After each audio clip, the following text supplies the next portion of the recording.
Yeah. This is a podcast of Nathan, Nat and Shaun. Let's go.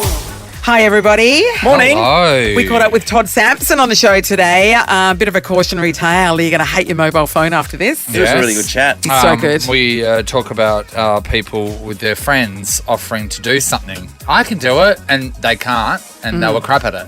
We catch up with the Prime Minister as well. He gives a bit of an insight on him driving. Yeah, that's true. Plus, it's horrible when you're too early to something. This is Nathan, Nat and Shaun. Time to go to the top. That's right. If we need a train line open, we get one man to cut the ribbon. Anthony Albanese, the Prime Minister. Good morning, sir. Albo? Good morning to you. Good to be with you. Thank you so Now, much. did you open our train station and then immediately go back to the eastern states? Is that what happened? It did. I'm back in Canberra. So it was a day trip, but I will be back there in 2 weeks' time for a few days there for the telethon, and I'll also be hosting a bilateral meeting with the Japanese Prime Minister rather than bringing the Prime Minister of Japan to Sydney or Canberra or Melbourne, taking him to Perth, and he's very happy with that. So that will be important. Japan's very important for the Western Australian economy, of course. Do you need us to do anything? We know a good sushi shop. Yeah, I love it. We do. Do you want us to do anything? Do you need anything done? What do you want? Oh, maybe. What do you I need? think if you're available, well, maybe some good sushi and sashimi, but I reckon the people in the Japanese consulate probably know the best places. I'd like to find out what they think is the top 10, because we got a few up our sleeve as well. To be honest, Nippon over the road, that's actually quite pretty nice. good. Yeah, Never let us down. Anyway, One you let us know. at the Freo Market too. It's not bad. It's always the line there. Yeah. Always a fantastic lunch, I reckon. Yes. Yeah, it is. Elbow, so you opened the train line. I want to know, and I want your honest answer. When's the last time you actually caught an actual train, like without media or anything? You caught a Because train. that's how you were getting around. And I know because it's hard because you're a public figure, but yeah. Well, for example, in Perth, I caught a train. I think we probably had media, to be honest. Yes. With Madeleine King down to her electorate, and that was pretty good down. No, that doesn't count. No, that doesn't count. We I mean mean, to- like So socially, Nathan's jumped. you I going used to to- catch a train. The most efficient way to get from Marrickville, where I used to live, into the city was to catch the train, and I'd do it regularly, including the entire time I was leader of the opposition. Now, being Prime Minister is a bit more difficult, Ree. I can't go anywhere, not even to the sushi shop or to Can't go to get the your train newspaper. without giving an hour's notice and without there being a whole security I tell ya. exercise. Unfortunately, that's the world we live in. Yeah, you take up your own cart with 15, 20 people in there. Oh, in the I'm not Sydney. allowed to drive a car, let alone... What do you mean? Yeah. I'm not allowed to drive. It's one of the security issues, so I... So say if someone was double parked at your place, you couldn't even reverse the car out and just move it? No. So it's one of the reasons I stayed at Marrickville, at my home, for as long as I could. I was quite happy to stay there, and the security arrangements were such that it was like the neighbours were very relieved when I moved out. They could park again because there weren't multiple cars blocking the street. Wow. Hey, just with the car thing, all Albo, of that's we haven't probably we know that you get drive. We've seen every Yes. Prime Minister getting driven around. We kind of get that, but yeah, do you feel like you need a niche every now and then? You need to swing out to Bathurst and just unload in a V8 just to get it out of your system every now and then. Well, I'll give you. I had a sneaky drive up in Broome. Yeah, right. Did you? But mind you, the police vehicle was in front of us and one behind. But we were. And you were so I was happy like, you had your head out of the window like a dog. I was like, I really want to drive. Is it okay if I drive? And they were like, yes, sir, you can. But You had to beg for permission to drive a car. Exactly, and we'll still be coming with you. So Yeah, of course. Did you drive on Cable Beach? No. Oh, I okay, didn't. that was too dangerous. Sorry, I don't know what I'm thinking. Yeah. So when you're being driven around, I'm guessing you're doing a lot of work in the back of the car, or is it a scenario Or where You're waving like the Queen. yeah, or are you conversing with the driver, or is it like one of those no talk to me Uber rides that you can request? What's it Oh like? no! Well, I'm usually working, often talking on the phone or doing work, reading papers, doing signing, all of that. I've usually got someone with me. It's a pretty busy job, so I tend not to waste a minute. But the security people are very friendly, and I spend a lot of time with them, so I've got to know them, and we have a chat about a range of things, about the footy or the cricket or the weather or whatever's going on. All right, let's talk about the business of running the country at the moment. And you're coming up to having your first budget, your Labor team. There was a lot of things said, obviously, before the electorate about how the cost of living, you guys would be in a position to be able to run that way better than the Liberal government, and the fact that there would be tax cuts and all these other promises. Where do you stand on them now, Albo, with the state of play of everything? Well, what we're doing is already introducing legislation to deliver things like cheaper childcare. We had the legislation introduced a week ago. That funding will be in the budget. That will assist over 1 million families. We have legislation before the Parliament to reduce the costs of pharmaceuticals from $42.50 down to $30.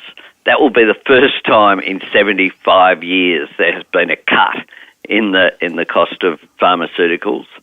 And we're very conscious that rising interest rates are putting pressure on family budgets with rising inflation. And so that's why we are determined to have a very responsible budget that doesn't increase any of the inflationary pressures in the economy. Well, I want to talk about fuel, of course, because that's what everyone's freaking out about, especially with the interest rates going up now. Everyone's going, wait, is this extra money coming on? So fuel, I mean, personally, I don't think even after the Ukraine conflict's over, I don't think fuel's probably going to come back down. They seem to have already set their bar. I feel like they're going, this is the cost of it now. Yeah. So knowing that and knowing the future is probably in renewables and electric vehicles, you see how much money a car costs overseas and then how much it costs by the time it gets to Australia, especially that we don't manufacture them now. What's it? Can we cut the price of EVs down significantly? To incentivise it? Yeah, to get people driving them? Like what? Well, we have just that. Before the budget, one of the costs that goes into an electric vehicle is tax, and we're cutting that. But and how much, Albo? How much? We're also cutting. Well, it'll make a difference. Depends on whether it's a fleet vehicle, which then, of course, then gets on-sold. A whole lot of our vehicles begin as part of fleets, and then they go into the second-hand market, and it will reduce the cost by thousands of dollars, including getting rid of the FBT, the fringe benefits tax. So what that is, that's an encouragement for governments, for local government, for private operators to go to move to electric vehicles. We also are rolling out a significant program of electric vehicle charging stations around the country as well, so that people won't have any concern about travelling long distances as well. You just need some extension cords, to be honest. That's fine. Just in the interim. The thing about electric vehicles is the technology is getting better and better, and the price is getting cheaper and cheaper. Yeah. And so around the world, whether it's the Japanese, the Koreans, the North Americans, the Europeans, what they're doing is concentrating not on internal combustion engines, they're concentrating on electric vehicles and zero-emissions vehicles, hydrogen, other forms of transport. And that's the way of the future, we used to say. But the truth is the future is here now. Down the track, we know that is where the world is moving, and it's moving very quickly to it. Yeah, no doubt about it. Yeah, I still think as well with renewables, I feel like the government should make it a rule that any new builds have solar energy put on there. In a housing sense. I honestly do. It's a pretty good idea. Yeah. I don't see why. That, of course, is a state planning issue, but it's something that don't you think? Makes a lot of sense to build things in a sustainable way. Yeah. And one of the things about the whole debate about renewables is why have people gone out there and put solar panels on their roofs? It might be because of the environment, but chances are it's also been driven by lower power bills. Oh, that's great what it is. It makes sense to do it. Yeah. You get that return. And that is an analogy for what's happening in the economy. You need an investment up front to pay for the infrastructure, the capital, whether it be a solar panel or a wind turbine or a battery to store the energy. Once you've done that over a period of time, you end up being better ahead in terms of your pocket. It pays off in the end, It's the same for the economy, Yeah, and that's right. why we have an incredible opportunity in this country to be a clean energy economy, a renewable energy superpower for the world, to make more things here powered by cheap, clean energy. So we need to manufacture more things here in Australia. And one of the things about the railway line, of course, that we opened yesterday, the airport line, is that now in WA, thanks to the McGowan government, they're actually making train carriages there that are fit for purpose, that are world's best practice. And that's a great thing. It creates jobs in WA, but it also means that you're not reliant upon importing manufactured goods. And they're pretty easy too. They're just shipping containers with pram wheels. I've seen them make them over here, actually. I think the workers there at Midland might disagree with how simple it is, but it's Australian quality and Australian jobs. Over in the east, in New South Wales, where I'm from, they keep importing trains that don't fit the stations, that can't fit through the tunnels. Right. We're imported ferries that go along the Parramatta River that no one can stand on the top because they'll be decapitated by the bridges. It's a bit of an oversight, wasn't it? They got the heights wrong. I know we've once. I know we've got to let you go, but I just want one more thing. You're the only person I know that went to the Queen's funeral, right? So when we were watching the Queen's funeral, my dad was going off his brain about how people aren't busting to go to the toilet because I was sitting there for so long. So you were there. How was the toilet situation? How long were you sitting there for, and were you busting at the end of it? We were given notice. It must be said that no one will be going in or out. So everyone knew the rules. Yeah. I know, but your bladder doesn't read that. Do you know what I mean? It's about proper planning. Okay. Yeah, proper planning. So you have to dehydrate yourself. Diaper? Were you wearing an adult diaper, Albo? It's a Donald Trump special. You can't answer that. Thank you for speaking to us, Prime Minister. It's always a pleasure. Whatif.com is all about helping Aussies make the most out of every trip. Book a hotel, flight, surfboard and snorkel all before you can say brekkie buffet. Jump online or on the Whatif app and get started. What if it's Aussie for travel? Getting married. So many things to organise. Oh, God, Nathan. The flowers from... Yeah, I was big on that. Dresses. Shoes. The catering. Hair and makeup. The cake. Bucks Car. night. The cake. Oh, the cake. The Wednesday. cake. Bucks night. Oh, the cake is a big deal. Because no one really eats it. No. It's usually got that marzipan crap on the outside. It's like, I think these days they tend to go for fondant.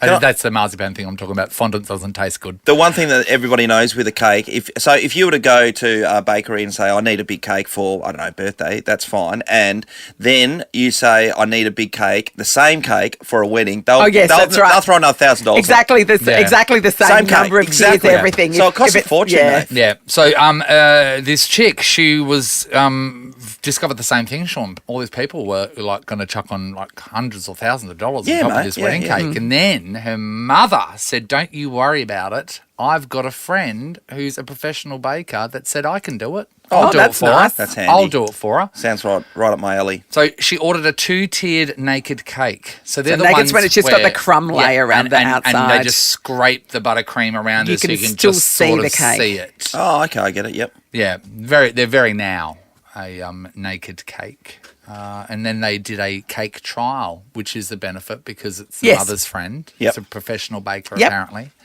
And here's the cake here. So it looks like a child's just been slapping icing on it with its hand. And it's in the shape of a bowler hat, weirdly. Yes. It is too. It's shocking. The girl was in shock, rightfully Yes. so. It's very poorly executed, you could say. It's not good. So she asked her mum some more questions. By the way, also had to order an emergency cake. Of course, Yeah, of course. she did. Just go wait there. I need to get an order in. So And I've that got would an have actual cost cake. even more. Yeah. After questioning her mum a little bit, her mum had confessed that she lied about her friend being a professional baker and said her friend had only previously made a few cakes for her grandkids. Which, seeing the cake, You get I go, it. Yes. you have only made That a few. fits. But I've made a few cakes for friends' birthdays, Yes. and they're better than that. No, but is what I'm saying. you've made more than a few. I'm saying I reckon this woman has only ever made a few cakes in her entire life. That's because poor. of how bad it is. That's That's poor how effort. bad it looked. Extraordinary. Unbelievable. A lot of trust goes into it when a friend says, I can do something for you. And then you go, no worries. Because if they do a terrible job, they're your friend. What do I you witnessed do? a friend of mine offered up to make a crock and bush for somebody's wedding. Yeah. Oh, yes. And now that is a very specific skill. And I was there when these people picked it up. Right? Oh, no. And the trouble with a crock and bush is that, so it's the profiteroles and then you have the toffee spun between Yes. it to fix them together. They're stuffed with the custard and everything. But unless you have the profiterole, the crock and bush mould, which is like a big silver kind of... Cone. Yeah, cone. cone, yep. Unless you have that, it's very difficult to make a crock and bush of any height. And so this particular crock and bush looked lovely, but it was just a small mound. It wasn't a big pointy tower. And I can tell you what, no one's satisfied with the small mound. Hey, Correct. ladies. God, we're talking about Correct. crock and bushes and mounds. And this was the one for the wedding. Yeah. Oh, I was like, this is... don't offer up It's your services. underwhelming. It's underwhelming. The Nathan, Nat and Shaun podcast. We're talking about the perils of when a friend says, oh, no, I can do that for you. And you think, oh, okay, well, that's going to save me a lot of money. Yeah. But will they do a good job? This chick, she was getting married, and her mother says, my friend's a professional baker, and she's put her hand up and said, I'll do the cake. Now, she was very bad at it. The cake was appalling. It was terrible, and upon further investigation, we found out the professional baking friend was just a grandmother who has baked a few cakes Who had for a her cake tin. grandkids. Very interesting. Grandmothers, though, they should be able to knock off a really good cake. It's They part should of have the experience. qualification. Yeah, it's true. Adam, hello. How you doing, guys? Good, Adam. Good, mate. Okay. Did a mate offer to do something for you? Yeah, look, years ago I had my first car, and it wasn't the greatest, but it was still my first car, and I didn't have a very good stereo in it. And, well, in my first job, I sort of got enough money together and get a nice amplifier and sound system, and I couldn't do it for the life of me. So my mate basically stood up and said, "Yeah, look, I can do it for you." And I mean, I've done a few of them. Yep. And look, he did a good job. Don't get me wrong, but 2 days later, I was on Tonkin Highway, and my car started to smoulder from the rear in the boot, and soon pulled over to find that my car was engulfed in flames. And as you most know, you know, the boot of the car's got the fuel tank, and well, it didn't take too long for the car to go up. So the whole thing, you lost the whole thing. Yeah, I lost the whole thing, the whole car. And unfortunately, being my first car, the insurance wasn't up to date. And yeah, Adam, so was that a subwoofer in the boot that was wired up wrong? everything, mate. Right to the very front, because the power goes from the front to the back. Yep. The wiring basically heated up and burnt all the way through from the back to the front. Oh, Adam. So what did your mate say once you've informed him that your car was burnt down? Well, I rang him to actually come and get me, and he reckons he's never seen anything like it. Well, to be honest, I've never seen anything like it either. Adam, was there an explosion with the fuel tank, or was it just all fire? No, it definitely took off. There was nothing left of it. The tyres popped. They had to pop the bonnet, which was obviously engulfed in flames. They had to lift that up to stop the horn from going. The horn was, the car was almost completely burnt, but the horn was still going off. I'm heartbroken for you. That's the car just That's screaming. awful. That's how Pain. you lost your first car. Spectacularly. I know. Thank you. Thanks. Sharon, hello. Hi, how you going? Good. Great, Sharon. Chaz. Okay. Did you get a mate, or did a mate offer to do something for you? Oh, well, I was getting married. Now, this is back in the 90s, and I'd found a dress. I was going to hire a dress because I couldn't afford to buy one. And when I got home, I was so happy about this dress. And then my mum said, your auntie can make it. That'll keep the cost down. Yeah. Yes. But it's only going to cost $250. Bargain. No, your auntie will make it.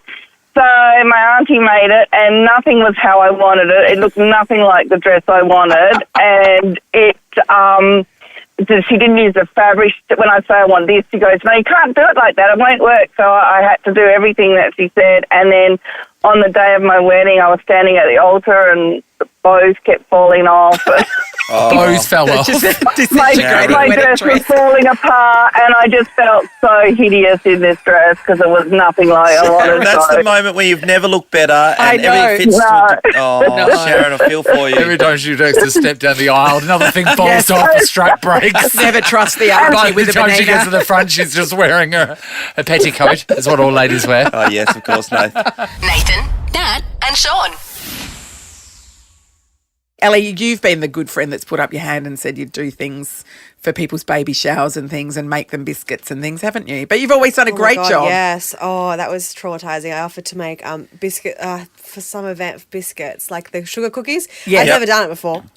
And then I had to make like 50, and I was like, With something out? stamped on them, wasn't it? yes, yeah. It was, yeah. Yeah, you did a really good job, I did though. a really good job. Yeah, whereas I we're was hearing worried for stories people of to eat them, though. I didn't know what they tasted like. My friend at uni, she put her hand up to do, she was doing photography as a major at the design school, and she put her hand up to take that's the right. photos of the entire wedding. And back then it was all film and negatives and all that sort of Yes. stuff. And anyway, she got blind, as she did all the time. And then she proceeded to take all the photographs of the wedding. Not one of them were in focus because I was using a manual SLR camera. Not one was in focus. That wedding And didn't no one exist. else. And back then it wasn't camera Yes. phones and stuff, so Yeah. no one else had any photos. Yep. Not one photo. A lot of soft focus, though, so Yes. Yeah. I never look better. Nicole's in Quinns. Hello. Good morning. How are you guys? Hi, Great, Nicole. Nick. Did you get a friend who offered to do something for you? It was my dad. Okay, what happened? So I've saved up for the last 5 years for a new Nissan X-Trail black car. Yes. I got a little chip in the door on the right-hand side. Dad goes, I can fix that. Oh, no. He drives this, bunky old ute. And I was like, okay. I went to work, came home, matte black nail polish. That's how he fixed it in your shiny Juco. Oh, And it's also a glossy car. Yes, and it looks worse now than it did. Oh, so now you can really see it, Nicole. Yes, exactly. good one, They Dad. don't work all the time, but those touch-up pens that you Yes. can buy, I don't know how magically they do I what know. they do. Well, they're but certainly better than nail polish. Amazing. I remember when I first, Nicole, got my Oakley frog skins. They were clear frame, purple iridium lens, and I was just loving Sunglasses. them. For those under 30. Oakley's are still for sale. Anyway, and then they end up having a scratch on them, and then Mum goes, I can fix that before I went to school. And then when I got home from school, she had got some chemicals and rubbed all the iridium off of the Oh, purple no. off She them, so fixed they're them. just grey lenses. Oh, no. Great work, Marlene. Ashley's in Brabham. Hello. Hey, how you going? Hey, Good on Ash. you, Ash. Ash. Now, what happened? My mum had asked a friend who was a landscaper if he knew anyone that could do some concreting for her on her driveway. Perfect. And he's gone, I can do that, like 100%, yeah, no worries. So, they worked out a price and all that kind of stuff. Anyway, he rocks up on the day. He doesn't set out his levels. He doesn't put any of the fixings down. He just does this shoddy job and absolutely, just ruined it. It wasn't even finished. Yeah, butchered it. Left holes underneath, the doorway and everything. Mum had a chat with him and gone, how many of these have you done? And he's like, this is my first one. Oh, I love the confidence that he's just like, yeah, I can do that. You Yeah, can't. 100%. You've never done it so before. she had to get it. No, she had to get it ripped up. A professional to do it, come and rip it up, and then the awkward conversation. She had to ask for her money back, and that was rough. Oh. Yeah, so that'll play out over time then, Ashley. Did she get her money back or any of it? She got her money back, but it took a lot of months of like chasing him up, saying, "Listen, I need this money." Like she's a single parent, so she saved up to get this all and she done. had to pay somebody else to do it. Yeah, and she had to pay someone to come and rip it up, redo it, and make it look all decent, as well as try to get her money off this guy. It was horrible. This is why Stitch up. you know what? Never. Unless you've seen their work, Yes. even then, I don't think I'll ever get a friend to do something for me, just in case something was to go wrong. Yeah, my mate's a tiler, and he always says, "Have you need any tiling done?" I said, "Not in a million years. Not in a million years." You don't want to have that Whereas conversation. Shaun does nothing but get friends to do stuff for him. That's the way the 100%. McManus economy works. You're listening to Nathan, Nat and Shaun. What's in the boot of your car? I've got a bunch of clothes that I've been meaning to put into a Good Sammy's bin for approximately 6 months. Oh, really? So if they're even more out of fashion. Yeah, that's right. Nothing at the moment? Nothing. Nothing. No, nothing Completely at the moment. empty. Completely empty. Extraordinary. I've got about 1,000 of the keep bags for shopping centres. Oh, yeah, I've yeah, got about yeah. 1,000 Yep. of those. I've got some Yep. oil. I've got some coolant. Nothing really interesting. Well, how's this? A WA man has been arrested over money laundering after police allegedly found $1 million in the boot of his exactly car. $1 million? $1 million. Unreal. Yeah, he was arrested around 6 p.m. on Thursday in a car park at City Beach. They seized about $1 million cash from the boot of his vehicle while he was driving. The police prosecutor told the court the money was allegedly found in a duffel bag in the boot of the car under the flooring where the spare tyre sits. Oh, so Oh, it was that's where hidden you in put the it. boot. Yeah, so you know what? Everyone should, if you think your partner's up to something, check that area. Like lift up the bit where the tyre goes, Yeah. because that's a good spot. Because no one ever, no one everything ever to goes look in You're at. dumping there. a whole heap of people in that aren't going to be happy with you. Right, what have you got in there? Nothing to see here, empty Morris. boot Is that over where you there. keep your extra money? It's just weird though, because I was reading an article the other day. Yes. About this woman saying there's great places for you to hide Christmas presents from the kids. Oh, okay. And there were various examples like hide it over a friend's house, put it in plain sight so that they yes, wouldn't know yep. they're seeing it, and all Yep. these other stuff. Yes. But one of her top tips was putting it in the boot of your car. Great idea, unless your car gets flogged. Nicked. Yes. Yep. So, $1 million cash, unless you were just like traveling with it, but if you're storing it in there, that's $1 million cash. like if you won lotto, right? Yep. Would you ever keep your lotto ticket? Would you get paid No out in way. cash? No, way. the winning lotto ticket in your car just for safekeeping. Not for a second. No, It's You not don't have safe there. anything in the It's not car for safe there. safekeeping. No. $1 million. Wonder what that looks like. Do you reckon that looks like as much as what we think it does? No, I reckon it would be it's not. surprisingly disappointing. What Because do you it's think? got to Do you be in reckon- do you reckon 50s or it's- hundreds. So, right? so a duffel bag, you said. Do you reckon the duffel bag's Yeah. full? No. No, Well, I we've reckon it'd seen be... $50,000 in a briefcase, and it's hardly $50,000. anything. It's hardly anything. Yep. We should get a bank to bring in $1 million for us to have a look at. Yeah. Yeah. Anyone out there Oh, well, listening? we've got There's a one down bank below. directly underneath us. We Why just don't we run up just to fill Commonwealth. that? Commonwealth Bank, can you please pop Subiaco. upstairs and bring us $1 million? It's 7:40. There's no way there's anybody there yet. Wouldn't that be great to see if we can get $1 million brought in to see, Yeah, see what $1 it looks million like. looks like? Amy, our producer, will get you on Yeah, that. she'll, yeah. That's you she'll for the make a rest of the few week. calls. No worries. In the meantime, here's Lizzo. This is To Be Loved. If anyone has $1 million that we could have in the In studio the boot of your here, Hit us up. well, they're out there, aren't they? Allegedly. Nathan, Nat and Shaun in podcast form.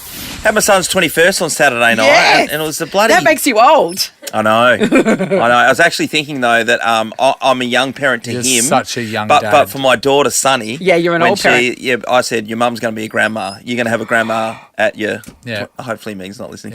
Yeah. At your 21st. But you know Come what? back to haunt That's me, on won't it? Sunny, though. You know what I mean? Yeah, exactly. Yeah. Really should good have point, fought to exist earlier on. Earlier, yeah, that's true. It's a great point. So we had it at a mate's. It was a car park, and I know it's hard to describe. Yeah, but it's kind of at like an his enclosed building- courtyard kind of thing, wasn't it? Yeah, thanks to Vando for letting us have it there. But you got to bump everything in. So Sean just paid for it then. Say the name of the business. Go on. Empire Realty. Here we go, Sell your plug house in fest. Fremantle, no problem.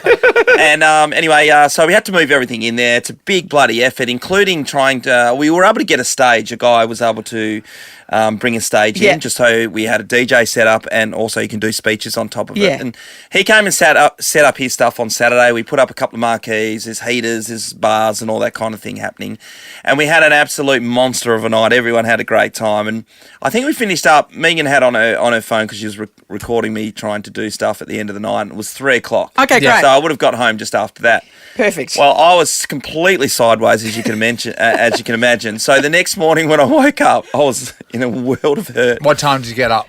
It was just after, it was about 8:30. My phone was ringing. So wait, you would have left at 3? Yeah, I left at 3. So you would have gotten timestamps home around 3. and bed probably by 4? Yeah, I mean, yeah, an hour of, definitely. piss farting around. Yeah.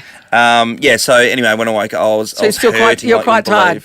Phone was ringing non-stop, and I realised it was the guy who'd set up the stage. Because when we finished our conversation, he said to me, I'll be able to come back down about 8 o'clock, 9 o'clock, between 8 and 9 o'clock to be able to pick it up and take it away. So he's calling you at 8:30 and you're like, oh, God, he's there wanting me to let him in to 100%. get the stage. So I jumped out of bed, didn't have a shower or anything, just put on some shorts and away we You went. would have stunk. Oh, reeked. And I'm in the car and I'm on the way and I'm just ringing him and I said, mate, I'm so sorry for holding you up. I'm only 5 minutes away. And he went, oh, no, I was just ringing to let you know I'm going to be an hour. Oh, you know what? At that time, I mean, thank you so much for your service, stage man, but I hate you. You're so much. That's what you would have been thinking. How dare you? I was absolutely Couldn't you have said that in a text message so you could read it straight away? Come You're not on, wrong. buddy. An hour at that time of the morning, after a big one, that would have done the world You know of what? good. Running late's one thing, right? But then getting somewhere super early When you don't need to be there, there. that is horrific. We used to do a lot of events that would be across town, and it would be during our peak hour, and then. So you didn't get stuck in traffic because I was on the opposite side and you guys had always lived over this side. Yeah, we have. I would basically leave 2 hours before the event. Yeah, you were Brian Morrison. You were. Yeah, for sure. Just so, because otherwise there was a few times there that I would leave and think, okay, I've got enough time, but the traffic was so unpredictable that you get stuck and then you're you late. don't know if you're going to be half an hour or 50 minutes. Yeah, so then I would get somewhere, about an hour and a half early, and I'd just sit there. So that's the reason why in my PT Cruiser I got a DVD player put in there. So I'd sit there and watch. I only had 2 DVDs. I sit there and watch the same DVD. I'd sit up there and just watch DVD in the car. Nathan, remember the time that we turned up to an event a day early? A day early. And the door to the function centre where we were hosting this thing was literally chained and padlocked And can shut. I just say... And we're like rattling it like, are you in there? Of course they weren't in there. It was padlocked shut. Most of the struggle, right? Most of the struggle when you're doing an event, and especially when we work during the morning and then have to do something that night, is the getting ready and the getting there. So imagine getting ready, getting there and not being on and then realising the next day you've got to get ready and get there again. That is revolting. This is a podcast of Nathan, Nat and Shaun. We're talking about how awful it is when you get somewhere super early. Hi, Julie. Hello. G'day, Jules. What happened? Oh, it's my mum, actually. Just recently, she travelled 4 hours on a couple of trains to her friend's funeral, and she was a week early. A week? Far out. She turned up a week early and then saw the RSL next door and thought, I'll just duck in there, and played some pokies, won $3,000 on the pokies, and caught the train back home and went to the funeral next week. So, I was going to say, mate, because I Julie, know the unbelievable. pokies over there. I thought you were going to say she went in there and she was on the pokies for a week. Yes. Amazing. Well, they have It's like such her good friend food was deals. looking out for her. Like if you came to my Yeah. funeral a week early, here's Absolutely. $3,000. That's exactly what we said. Okay, well, that Shaun, that's that would have happy. been good. That would have been That was great. never going to happen to Shaun, Never. obviously. No way. Thanks, Jules. Hi, Michelle. Hi. Hi, Michelle. Michelle. We're talking about the pitfalls of getting somewhere super early. What happened? Oh man. Yeah, I was invited to a 21st birthday. Yeah. Myself and my partner, and a week early there was a dress-up theme for a 21st. Yeah. Country cowgirl cowboy. Yep. And they knocked on the door, and they went, "Oh my God, it's next weekend." So your dress, okay, run us through your outfit that you're wearing on their doorstep. Oh, cow boots, plaid shirt, Cowboy jeans, hat. a Cobra hat. Yeah. Imagine having a couple of your friends walk up to your house wearing dressed as cowboys. And you're like, And you're just sitting watching TV. Yeah. Oh, Michelle, how Yeah, embarrassing. yeah. Did you hang it? So when you were there, did they invite you in? Did you hang around? What did you do? No, we said we'll see you next week. Got back on the horse. That's right. My partner actually had the gall to say, well, it's still early. Do you want to go out for dinner? And I went, no. It'd have to be a steakhouse. Yeah, I was going to say. Lone Star back in the day. Yeehaw! Nathan, Nat and Shaun podcast. So Shaun was an hour early after a very big night at his son's 21st, an hour early to help the staging guy pack up the stage. Look, I was absolutely dying and I would have savoured every minute, but I thought he was on time and he wasn't. He was running an hour late. Yeah, so being late's bad, but being early we find out can be even worse. Awful. Chloe's in Hammond Park. Hey, Chloe. Hi, how are you? Good, Chloe. Being early. Tell us what happened. Yeah, so my daughter, she was in year 3 and they had a book parade at school. Yes. And we rocked up to school. She wanted to go as a troll. So I had put her in bright colours and I actually, she had bright pink hair, which I had gelled. And teased up. Straight up. Completely up. Amazing. We rocked up to school and I thought, maybe some of the kids just didn't want to dress up. Yes. But we went into school and, it was, we were a day early. And one of the mums came up to me and she was like, oh, my God, I'm so sorry, but, it's actually tomorrow. The book parade. Okay. And, my daughter was so upset.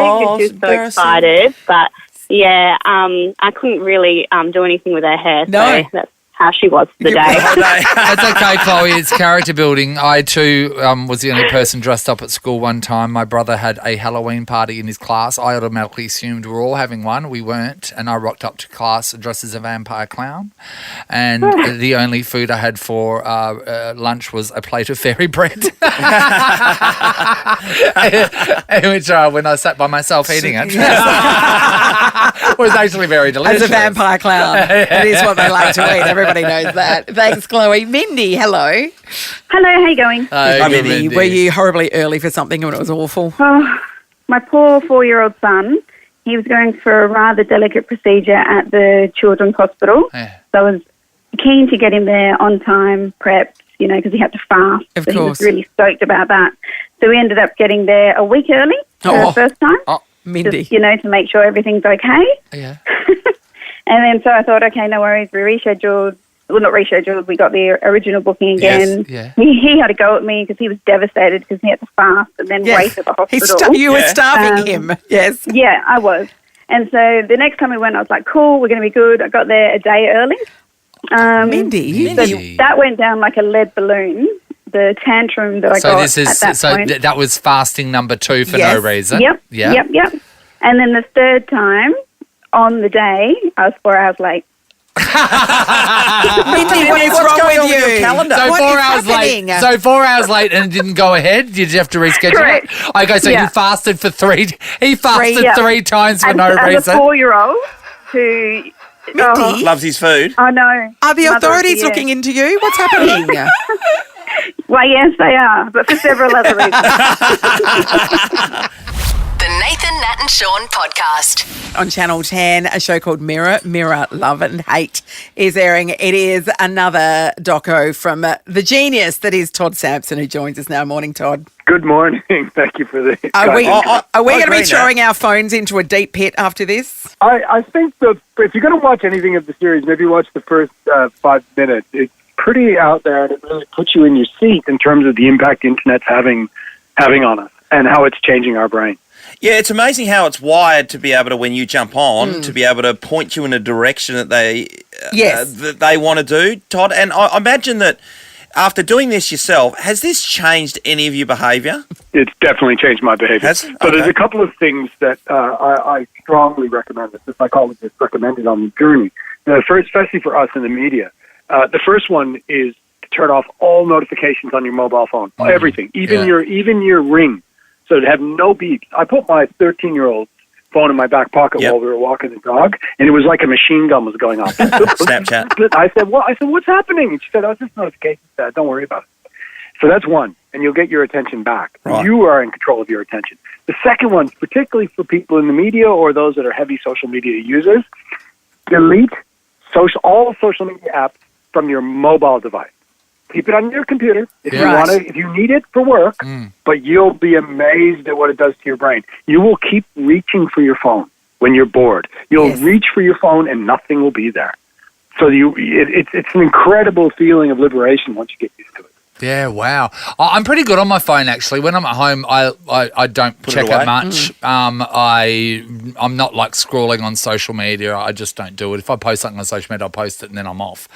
But you know the feeling of going away, Nathan, when you don't have it. I at love all. it. That's my favourite. Yep. Yes. My favourite thing when I go away, and I never ever turn on international roaming. I never do that. I literally have a break from my phone when I'm away. Yeah, my favourite was I went to Burma Yeah. and it didn't work. So I couldn't use my phone. Couldn't use a phone and there was no internet access. I was completely cut off for 2 weeks. It's the best thing. Yeah, see, that's an active choice for me, Todd. Yeah. Well, there's an opening in the scene. So, as you know, I love Perth, and I get there as much as I can.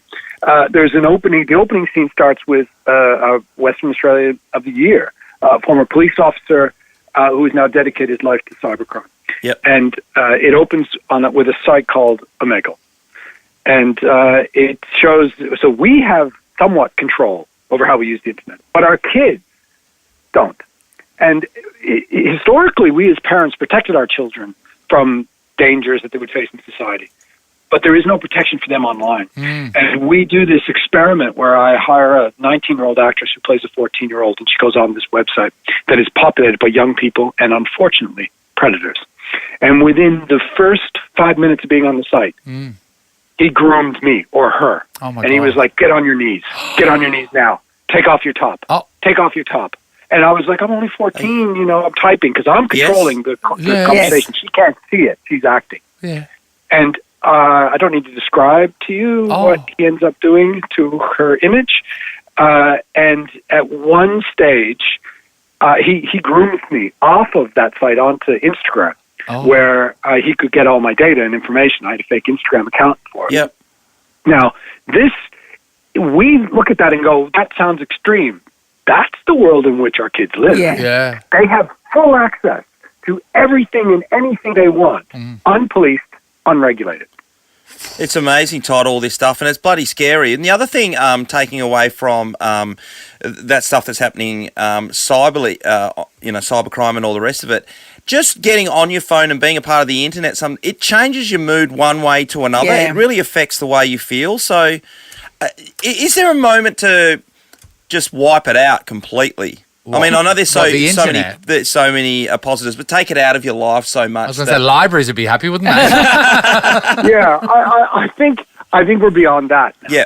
So I think saying to a child, do not use taking your mobile phone or device away from children is like saying we prefer you not to breathe. Yes. Yeah, Because they've had it since our babies, this generation. True. Yes, and I gave it to bad parenting on my behalf, but I gave it to my kids as a pacifier when they were really young. And there's a 14-month-old in the film, and she knew how to navigate her iPhone before she could speak.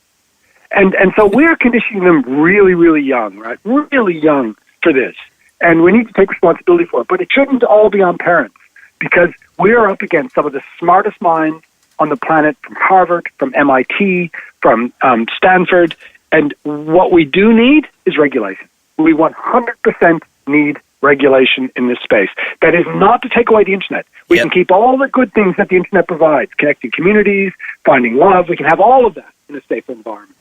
But wouldn't regulates profits go down if it was regulated? And isn't that the way why it will never happen? Because the people in power will not do it?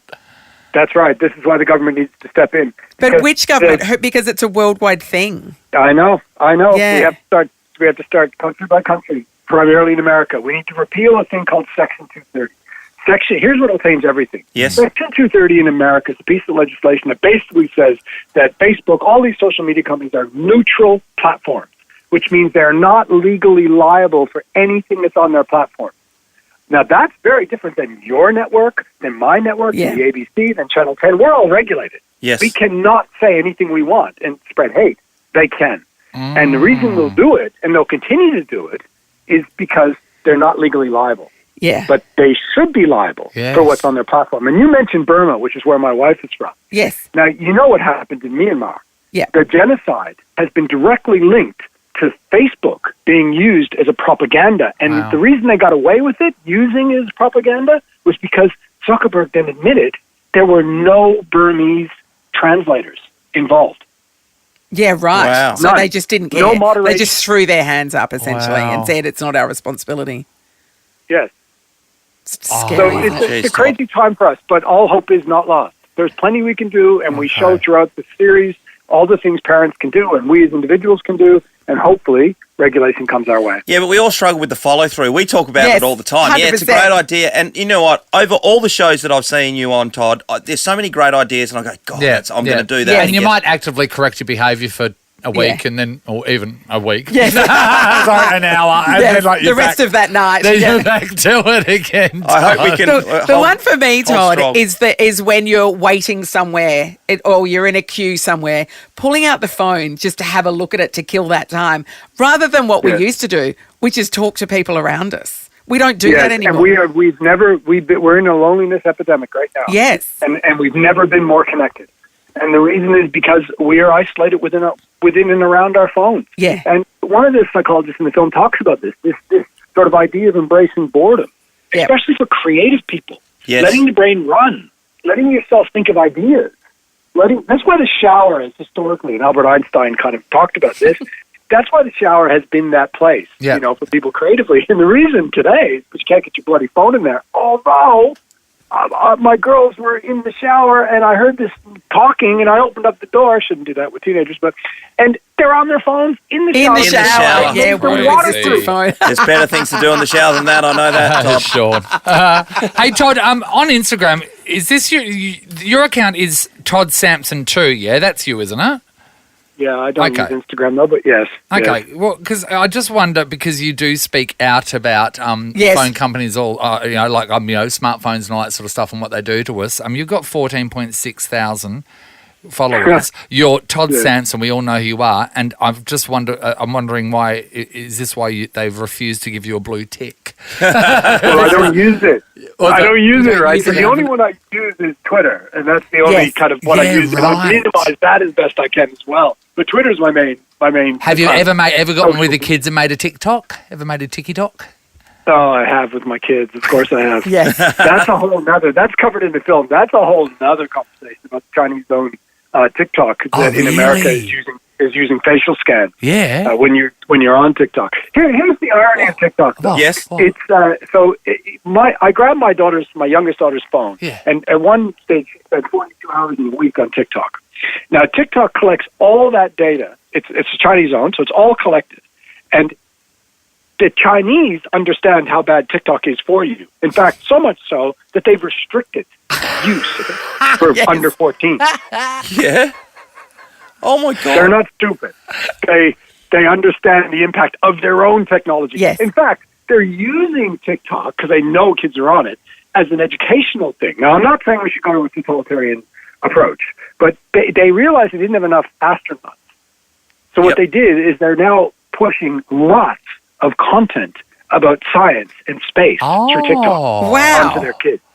Now, I'm not saying come Chinese totalitarian government, but there is something interesting and ironic in their approach to TikTok. They go, it's dangerous for this group of people, but like every other country, you go for gold. And you guys keep doing as silly little dances. We're going to push science. Exactly. And stuff. So they know exactly how to use it and how dangerous it is. And we're all like, yay. And we're making butter boards. Yeah. That's not right. Exactly. It's not right. Exactly. Or in our film, we show this young woman who she was gorgeous and she's no fool, but she followed a TikTok trend and tattooed freckles onto her face and ended up in hospital with loss of sight in one eye. Yeah.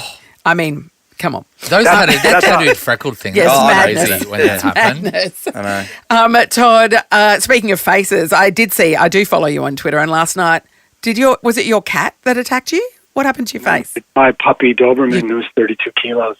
Oh. She woke me up. I was asleep, and she woke me up and pawed my face and put 3 slice marks down the side. Perfect timing, right? I'm going to be on television tonight, and it's like promoting the show with a ripped up face. God, only if it could have been in 3 weeks when Halloween's on, you'd have been perfect. Yeah. You know what I love? Like I really love people's cover stories with their bedroom antics. Yes. That was a great one, Todd. Yeah, exactly. I love how you threw the weight of the dog in. Yeah, that's great. A little bit too much information there for us to believe it. Thank you, Todd. Devil's in the detail. This is Nathan, Nat and Shaun.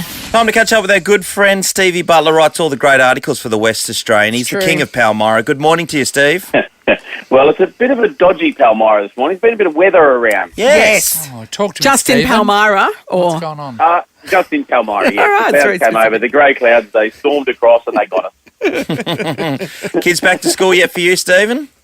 Oh, don't ask that. It's tomorrow. Who schedules a public holiday on a Monday or a school day, teacher's day on a Monday after 2 weeks of hell? I know, it's right? funny, isn't it? I know, they must love the words pupil-free day. I know.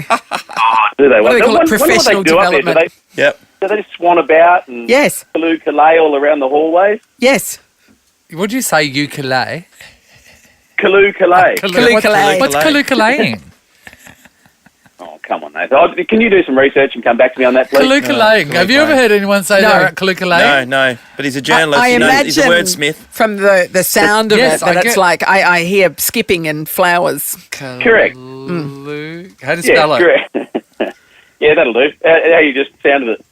Yeah, Kaloo-kalay. Kaloo-kalay. Well, Nathan's going to find that. In the meantime, I'm going to say to you, Good Garth radio. Tander, 5 times Bathurst winner now. He's a Perth boy. It's pretty incredible, isn't it? And even when he was talking about the win, in his own mind, when he was saying it out loud, 5 times is a pretty significant way to think about how many times you've won this great iconic race in Australia. And he is a Perth boy. I've met him a couple of times out at Wanneroo there, Yeah, and lovely bloke. he's a terrific fella. He is, isn't he? He's just a really down to earth. There's a lot of hotheads in that sport, and you can see why when what happened yesterday at the start. I mean, it was manic, wasn't it? And the wet roads just sent cars all over the place too. So the repair bills. Imagine if you lined up at the panel beat Yes. for some of those today. Unbelievable. When they showed that screen that showed every car that had some issue during the race, and there were literally 3 without a cross on them, you're like, this is a brutal race. Can I add to that as well? We would have all seen a couple of times when they're just putting like gaffer tape Yes. on something to hold it on, like on a hold the bumper cars or down something. on the bumper. It's hilarious. Yeah, that's something you do with your first car. Yes. Yeah, exactly. Imagine a whole pit crew and their solution is gaffer tape. The best mechanics in the world will fix this with gaffer tape. It's a crazy race. I mean, last year there was a echidna on the track. I mean, it's got a bit of everything to the old Bathurst. What things do you reckon? Yep. Sorry. Go on. I was going to say 6,043 minutes. That's going to be Garth Tander's farewell. Like, what a farewell to your sport. A 6-hour, 43-minute, manic event that ends with the greatest glory and 5-time winner. It's some way to go out, isn't it? Yeah, It certainly is. I was reading also, staying with motorsport, that Daniel Ricciardo has announced that he won't be competing next year in the F1 level. Yeah, he's accepted that, hasn't he? Yeah, the following year in 2024, he'll be back on. I wonder if he can stay out. I mean, can you stay out that long without losing that skill level to be able to reclaim a seat? It's probably not so much about the skill level, because we know he's got that. I mean, he's a pretty rare Australian. We expect a lot of Daniel Ricciardo, but at the same time, there's always someone coming through next, through the different grades. So it's more about, is there someone more skillful coming through than you? And often there is. So that's the big danger when you sit out. Someone takes your seat, they jump into your grave, basically. Yeah, they certainly do in this. Yep. We've done some research. Kaloo-kalay. It's from the poem Jabberwocky. So it's not even a word. It's not a word. Oh, Frabjous Day, actually. Kaloo-kalay. And they're saying no one really knows what it means. Well, this is evident. Did you know? Did you know it was from Jabberwocky? Of course. Who wrote Jabberwocky? The author. Lewis. Carol. Yes. I didn't say Lewis, my dog, there for a minute, but no, it was Lewis Carroll. I'll be here all week. Try the view. Absolutely. And Steve, finally, the only a few days to go in the trade period, and not a lot's been happening over the weekend. Will the Luke Jackson trade get done? Yeah, I believe it will be. I would have thought so. Yeah, I don't think there's any drama there. And what about we finally get a good game of cricket here, and Cricket Australia said within their wisdom not to bring any of our first string bowlers. Thanks very much, Cricket Australia. You're a bunch and then England hits 208. But to be fair, Stephen, if you had Pat Cummins over here and a couple others, do you reckon how would the crowd response be towards them after the JL factor, or have we moved on from that for being West Australians? What, are they too scared to come and face that? Are they? Possibly. I don't reckon there would have been. They finally get a decent game here, and they don't bring any of our first string bowlers. Yeah, that is treating us like mugs over here in Perth, because we're starved out of it, and then we cop that again. I know, but there Thanks was a very fairly. much, It was really Australia. just a warm-up match, wasn't it? It wasn't really. Yeah, do you want to give too much a go away? Hold it all. Keep your powder dry for the World Cup. Why wouldn't you want to see Mitchell Starc belting on a fast deck at Optus? I mean, we want to see him, but it's a warm-up game. From the bigger picture of winning the World Cup, then wouldn't you just wait? Well, they lost. Yeah, no, but it's a game that didn't really mean anything. I'm not really very fond of Cricket Australia and how they fixture games over here. Yeah. That's all I'll say. I understand what you're saying. I know you're not. I've got a bit of the old proverbial on the liver about them. Yeah. Kalukale, I say. There's no Kalukale there. No way, no. And if you've I seen colluded Frozen- right in the Calais. if you've seen the Frozen musical, it is not Hooga. Oh, No, it it's is not not Hooga. Hooga. How You're good right, is that it's very musical, by the anti-Hooga. way? It's anti-Hooga. I went and saw it on the weekend with my daughter. It's the best thing I've seen in a long It's so time. good, isn't So it? when she's singing "Let It Go, Elsa," and then her dress gets revealed, it's like it's like actual magic. Yes. I tried that when I got home. I just thought that has to be so well rehearsed because, like, otherwise she would just get, like, I'm guessing, clotheslined off the stage. Yes, it's got to be millimetre Well- perfect, surely. When I did it at home, it was described to me as not actual magic as well. On that note. Good on you, Stephen Butler. Thank you, Steve. Bye, guys. See you, bud. Nathan, Nat and Shaun is a Nova podcast. For more great comedy shows like this, head to novapodcasts.com.au.